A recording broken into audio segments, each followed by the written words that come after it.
Olá, nesse momento eu vou trazer um ensinamento para vocês falando sobre o sermão profético que está escrito em Mateus no capítulo 24 a partir do verso 1, que diz assim: Tendo Jesus saído do templo, ia se retirando, quando se aproximara dele os seus discípulos, para lhe mostrar as construções do templo. Ele, porém, lhe disse: Não vede tudo isto?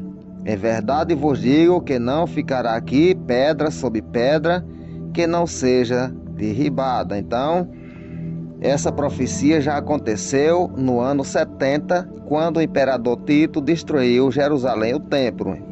Então isso aí já aconteceu, se cumpriu no ano 70. Verso 3 de Mateus 24. No Monte das Oliveiras, achava-se assentado, quando se aproximara deles os seus discípulos e em particular lhe pedira: diz-nos quando sucederá estas coisas, e que sinal haverá da tua vinda e da consumação dos séculos. Então, os discípulos pediram 3 respostas a Jesus Cristo. Uma delas foi a destruição do templo, já aconteceu. O sinal da vinda de Jesus Cristo, Jesus vai falar aqui no sermão profético, e também o sinal do fim dos tempos. Louvado seja Deus. Eu quero falar para vocês sobre os sinais da vinda de Jesus Cristo e do fim dos tempos, assim como Jesus respondeu aqui no sermão profético.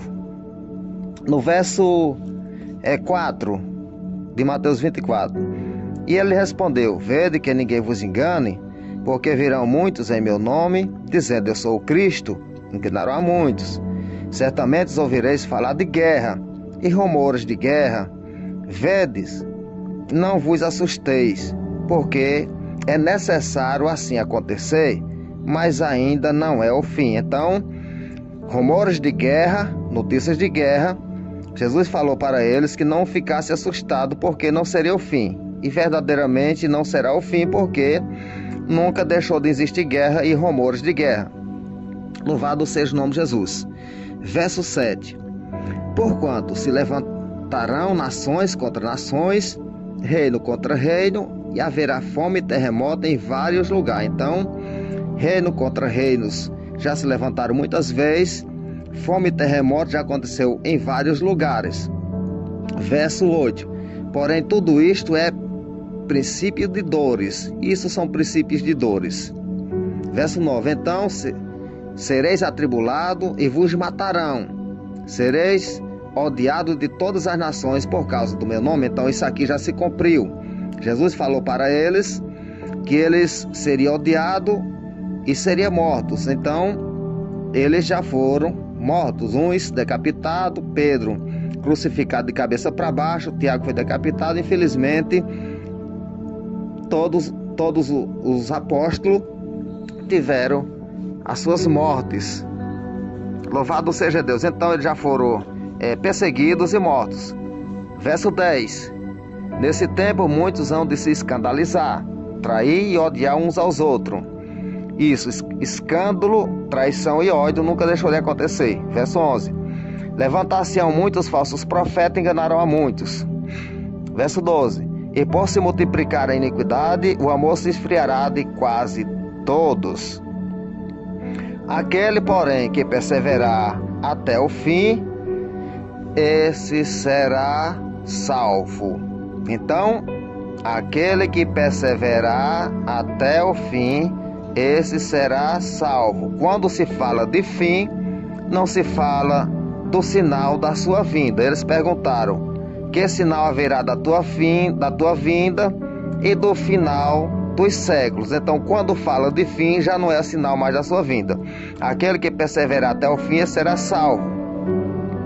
Louvado seja Deus. Então tem que haver uma perseverança até ao fim para poder ser salvo.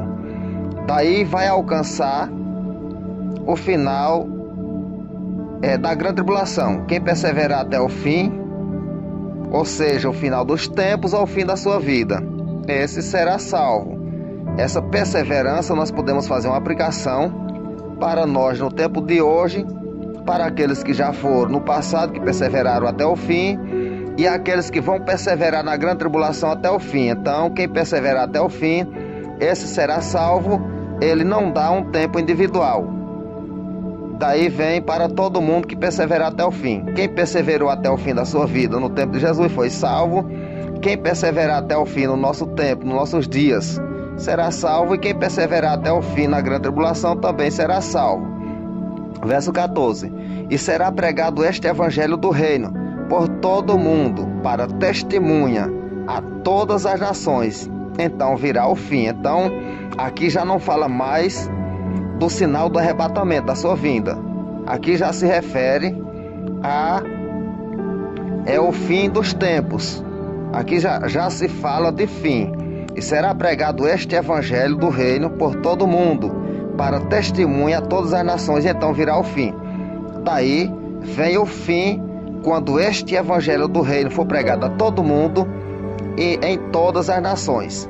Este evangelho do reino só será pregado a todo mundo e a todas as nações na falsa paz, juntamente com os últimos 3 anos e meio da grande tribulação. Este evangelho vai ser verdadeiramente pregado a todo mundo e a todas as nações na falsa paz, no período da grande tribulação, porque todos os crentes que não subirem no arrebatamento da igreja, juntamente com os familiares dos crentes que não eram crentes e não subiram, e as 2 testemunhas, os 144 mil de Israel, todos eles pregarão este evangelho do reino a todo mundo e por todas as nações. O evangelho vai ser pregado com força na falsa paz, porque ali todos aqueles que conhecem a palavra de Deus, eles entendem e sabem que verdadeiramente o fim é aquele tempo. Então eles não terão mais medo da morte, não temerão mais a morte, e pregarão a todas as nações, seja decapitado, seja mortos de qualquer jeito. Porém, os crentes daquela época, os convertidos da grande tribulação, eles não amarão as suas vidas até a morte. Eles pregarão o evangelho com força. Eles saberão que não há outra saída a não ser crer no Senhor Jesus Cristo, ser obediente e pregar com força. É por isso que vai ser salvo uma grande quantidade de pessoas, que não há numeração, assim como está escrito no capítulo 7 do Apocalipse, quando chega aquela multidão vestida de branco, quando João pergunta ao ancião: quem são esses, de onde vieram? E ele disse: meu Senhor, tu sabe, esses são os que vêm da grande tribulação, lavaram as suas vestiduras e os branquearam no sangue do Cordeiro. Então o evangelho vai ser pregado com força no período da grande tribulação. Todos aqueles que conhecem a verdade, eles não temerão a morte, eles pregarão enfrentando a morte, não fugirão da parada, mesmo em face de morte. O evangelho será pregado por todo mundo e por todas as nações.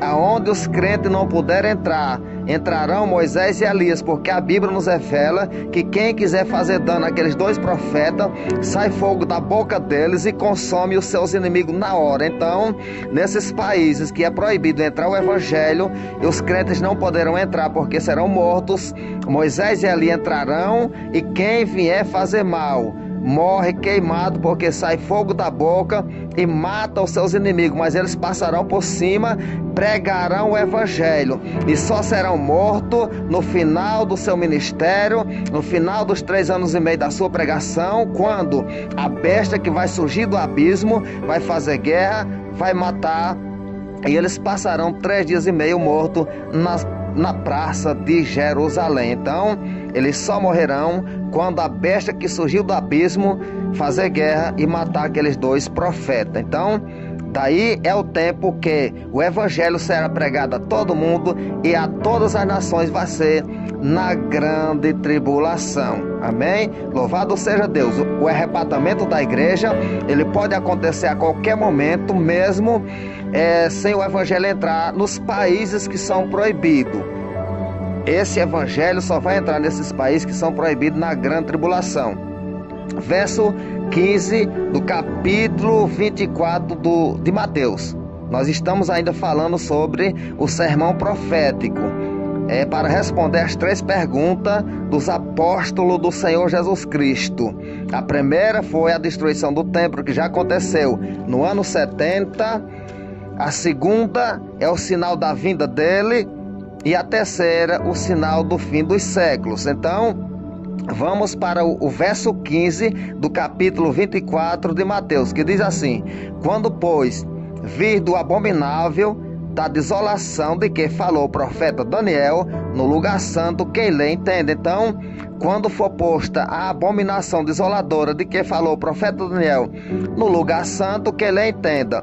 E que desolação, louvado seja Deus, quando for posta a abominação desoladora no lugar santo, que ele entenda. A abominação desoladora vai ser a imagem do anticristo no santuário lá em Jerusalém. Então quem lê e quem vê entenda. Quando a imagem da besta estiver no santuário em Jerusalém, então que as pessoas entendam. Dali por diante, então virá verdadeiramente o fim. Verso 16: então os que estiverem na Judéia fujam para os montes. Essa palavra não é referente ao pessoal da igreja, ao pessoal que vai ser arrebatado, porque o pessoal do arrebatamento não dá tempo fugir para a Judéia. Não dá tempo fugir, não dá tempo ir para lugar nenhum, porque Paulo escreveu nas cartas escritas aos Coríntios que o arrebatamento da igreja é como abrir e piscar de olhos. Vou repetir o verso 16 de Mateus 24. Então os que estiverem na Judéia, fujam para os montes. Não dá tempo de fugir para os montes no arrebatamento da igreja. Então é o povo judeu que vai ter que fugir para os montes. Verso 17: quem estiver sobre o eirado, não desça a tirar da casa alguma coisa. Então, no arrebatamento, não dá tempo de descer do eirado para pegar alguma coisa, e nem precisa pegar alguma coisa para subir no arrebatamento. Esse texto é referente ao pessoal que não foram arrebatados, principalmente ao povo judeu que terão que fugir. Verso 18: e quem estiver no campo, não volte atrás para buscar a capa. Porém, no arrebatamento da igreja, não é preciso sair do campo para buscar a sua capa, que quem for arrebatado não precisa levar capa. Esse texto é referente ao pessoal que não vão subir no arrebatamento, principalmente o povo judeu.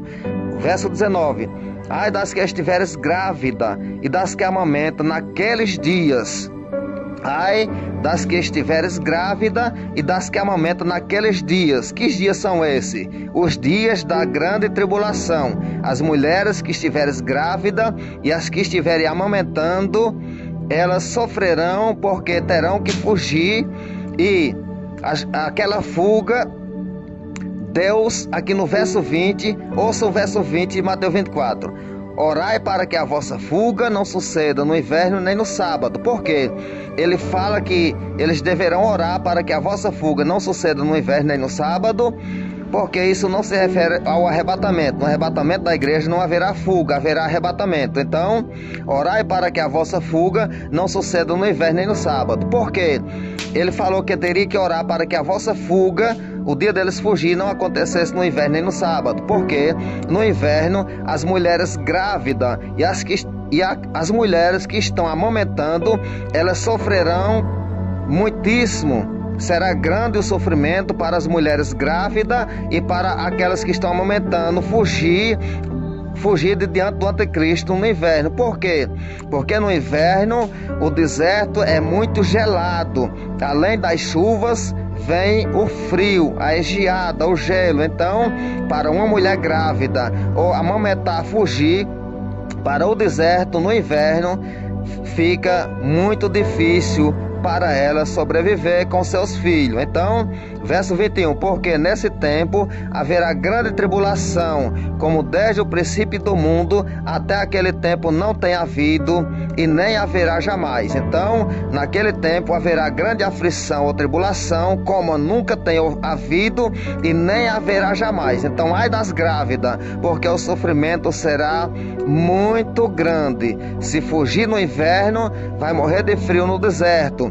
E no sábado, porque Jesus falou que deveria orar para que não fugisse nem no inverno e nem no sábado, para que aquela fuga não acontecesse nem no inverno e nem no sábado. É porque o povo judeu, eles têm uma tradição antiga que no dia de sábado ele só pode andar a distância de 1 quilômetro. O povo judeu ainda obedece à lei de Moisés e eles não se movimentam muito no dia de sábado. Então, eles morrerão por conta que eles estão obedecendo à lei de Moisés e não fogem no sábado.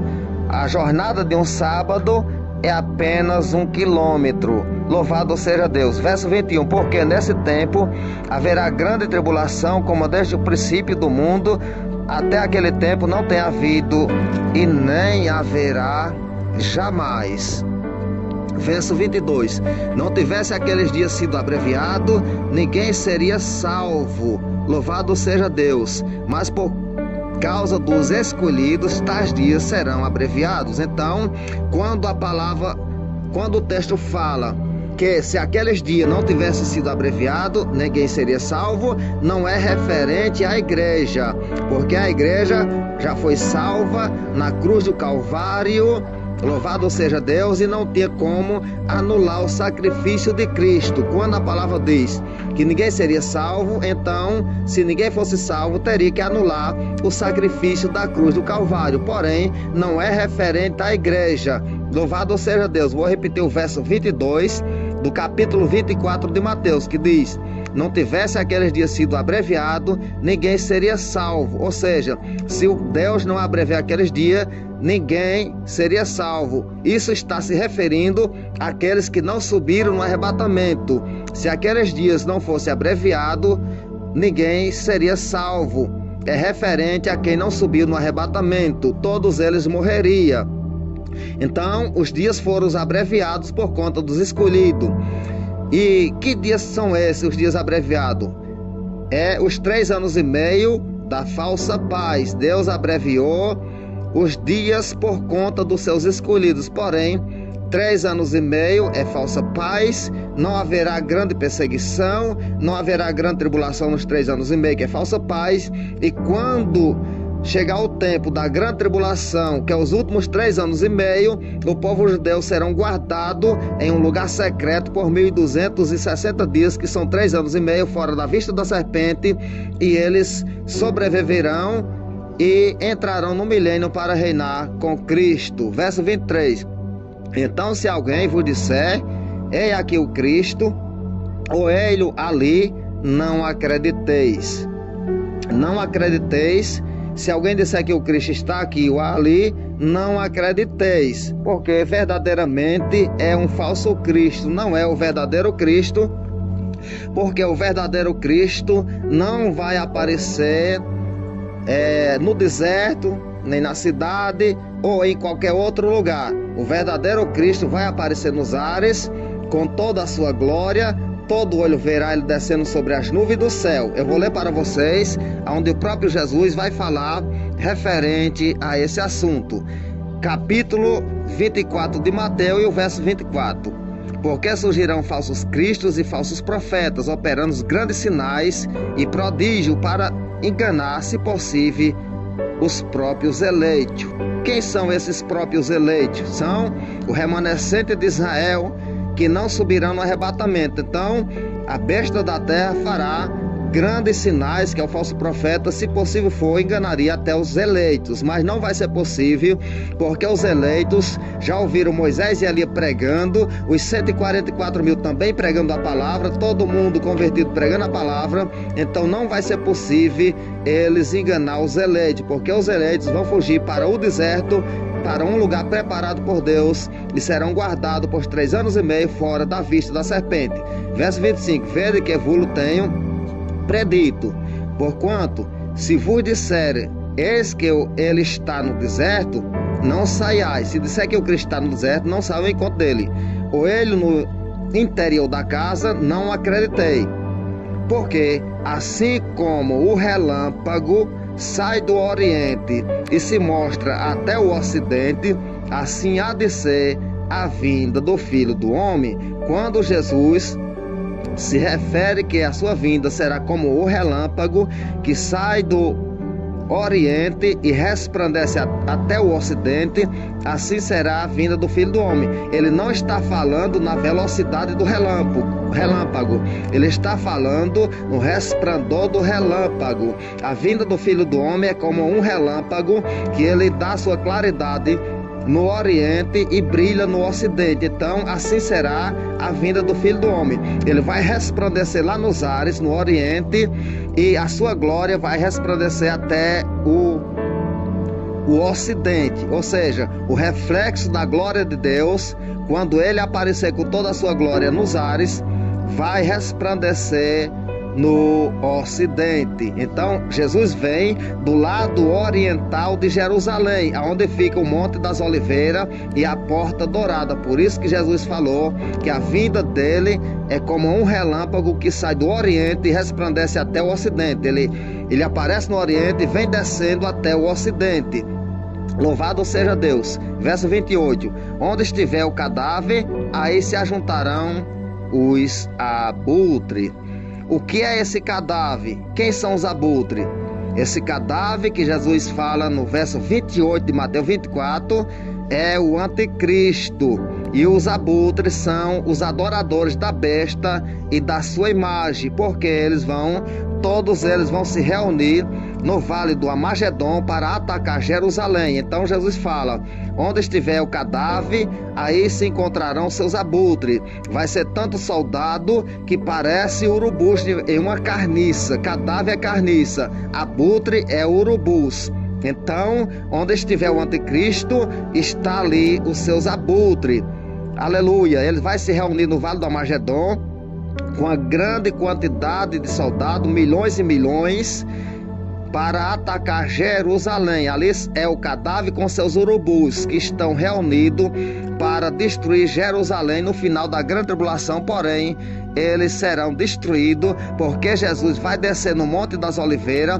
Assim escreveu o profeta Zacarias no capítulo 14, no verso 4 do seu livro. Louvado seja Deus, que Jesus desceria no Monte das Oliveiras, e o Monte das Oliveiras será fendido pelo meio, e ali criar-se-á um grande vale, e o seu povo foge pelos vales dos seus montes. Louvado seja o nome de Jesus. E Jesus destrói todo o exército dos seus inimigos. Louvado seja o nome de Jesus.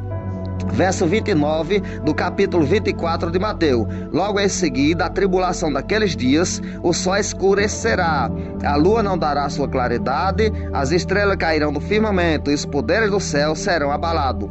Então, louvado seja Deus, logo em seguida, a tribulação daqueles dias, o sol vai escurecer. Louvado seja Deus. O sol escurecerá, a lua não dará sua claridade, as estrelas cairão do firmamento e os poderes do céu serão abalados. Então, os poderes do céu vão ser abalados quando Deus Pai, Deus Filho, todos os seus anjos aparecer nos ares e com toda a sua glória e sua majestade. Então, os poderes da terra serão abalados. O louvado seja Deus. Então, no verso 30: então aparecerá no céu o sinal do Filho do Homem. Todos os povos da terra se lamentarão e verão o Filho do Homem vindo sobre as nuvens do céu com poder e muita glória. Louvado seja Deus. Então, louvado seja o nome de Jesus Cristo. Está aqui a revelação do sermão profético, a resposta de Jesus Cristo para com o seu povo, o sinal da destruição. O acontecimento da destruição do templo já aconteceu no ano 70 através do povo romano, do imperador Tito. Então, os sinais da sua vinda vai acontecendo sucessivamente. Louvado seja Deus. Mas o sinal do fim dos tempos também vai acontecer. Então, quando Jesus fala em um texto aqui no evangelho que escreveu Mateus, que não passaria aquela geração sem que tudo isso acontecesse, ele não está se referindo à geração de Israel quando retornou para a sua terra em 1948, como alguns estudiosos já têm pregado. Não é referente àquela geração. Louvado seja Deus. A geração que Jesus se refere, que não passará esta geração sem que tudo aconteça, é a geração que estiver presenciando a grande tribulação, que estiver vivendo os últimos tempos, que presenciar todos aqueles acontecimentos da grande tribulação. Então, aquela geração não passa sem que tudo aconteça. Louvado seja o nome do Senhor e Salvador Jesus Cristo. Fica com Deus. Deus é teu Pai, é teu Senhor, é teu Salvador, é aquele que nos ajuda, é misericordioso. Louvado seja este nome poderoso. Então, quem estiver me seguindo pelo Instagram, me siga pelo YouTube para que você possa curtir os vídeos completos. É só escrever o meu nome, José Nazário da Silva, através do YouTube, ou falar no microfonezinho que sai todos os meus vídeos. Então, você se inscreve no canal, deixa o seu like para ser notificado todas as vezes que eu lançar um novo vídeo. Fica com Jesus, para a glória de Deus.